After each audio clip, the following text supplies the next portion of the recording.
Right folks, here we are.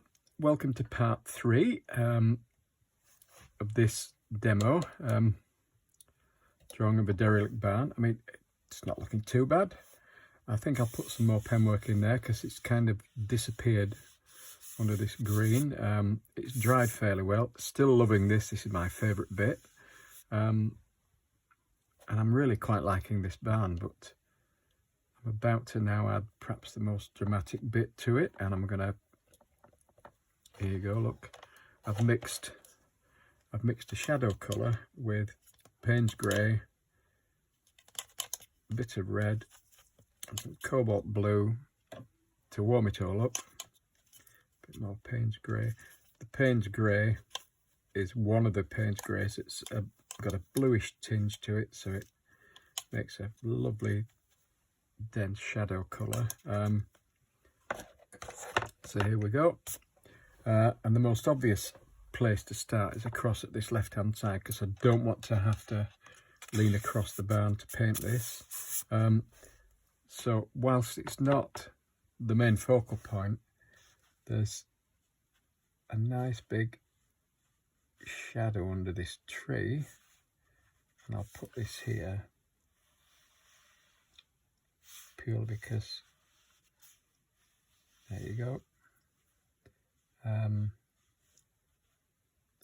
I might come back to this a little bit later on, but again, I don't actually really want to give too much focus to that bit, but I'll come back to it and fiddle with a finer brush, I think. But here's the bit I really like doing. I never fail to be pleased when the part of the process that I'm doing now, sorry, I was just getting a smaller brush. The part of the process that I'm about to do now just absolutely transform. Oh, I'll tell you what, I'll put some shadow on this line work here, just to kill, as I've said before, just to try and kill that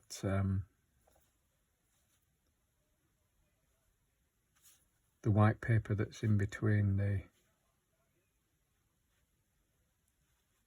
hatching lines. Right, so here we go. I think I'm building this up too much, but let's have a go. First we'll get the shadow on the roof,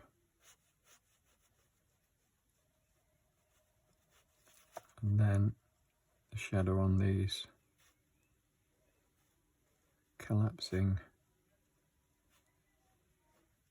bits of the shed, all that. And there's a bit of white paper there, so we need to kill that because I really want this effect. And I could kind of leave it like that because, you know, there's a nice contrast between. In fact, I might do, because I quite like what's happening there. So I'm kind of departing from because if we look at the reference photo, this face of the barn is in shadow, but I can slightly adapt it because again, as I say, it's your artwork and you can do what you like to it. So let's get this shadow on here.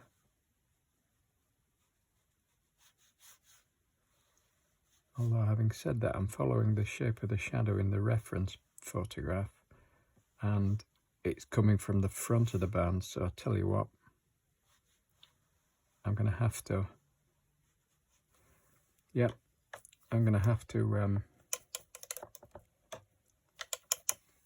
kill the front of this barn in shadow, but I've just diluted the shadow colour a little bit.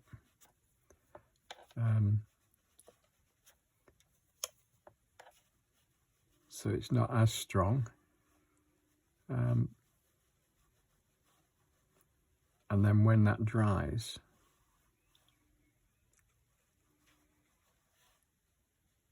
as the shadow colour dries, it'll become transparent, and the pen lines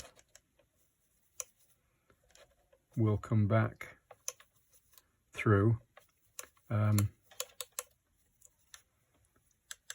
So see that in itself. And then what I said, remember what I said about this fence? I'm going to, because it's all in kind of in shade, just quickly, again, this is a much less watery brush load of the shadow colour. Whoops, slipped a bit there, slipped a bit there. There's a bit more pigment in this. As I say, the shadow colour, I think I mentioned it, always starts with a Payne's grey, usually one of the bluey ones. There you go. Put that in, and then there's a wee bit of shade there, just under the fence. There you go. This is drying a bit, just a little bit pale, but I can't go in until it's completely dried. So what I'm going to do is now move onto this wall and really ramp up the thickness of the wash.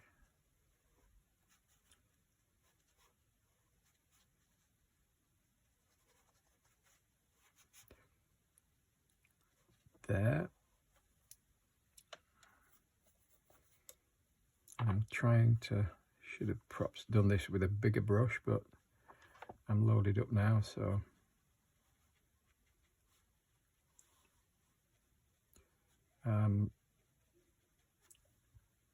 need to keep going, I think, because speed is of the essence. I want to try and keep this final bit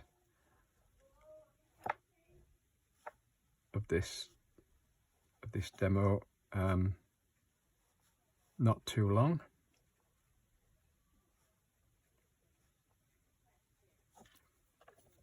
So let's get some down this side, along there,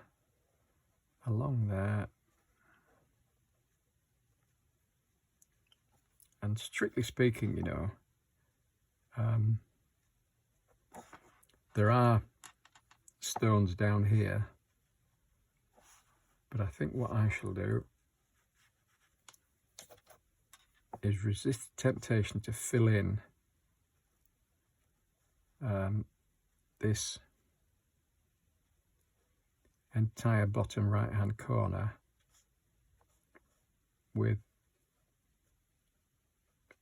more of the image, because I quite like this, the composition of it, with the way that this wall's kind of cutting it off. Right, so what I need to do now is really darken up this. See if I can get this now.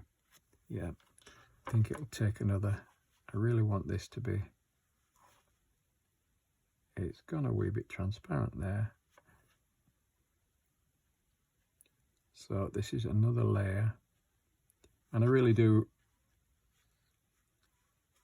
like having that differential between the cast shadow on the grass and the shadow on the barn, and they also need to go in there because that's kind of inside the shed.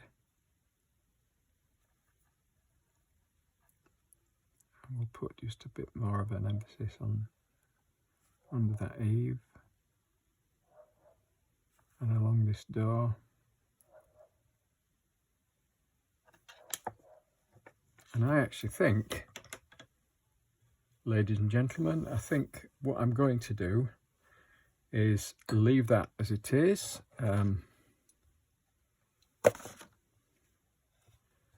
resist the temptation that we all know and love, that temptation to kind of fiddle. And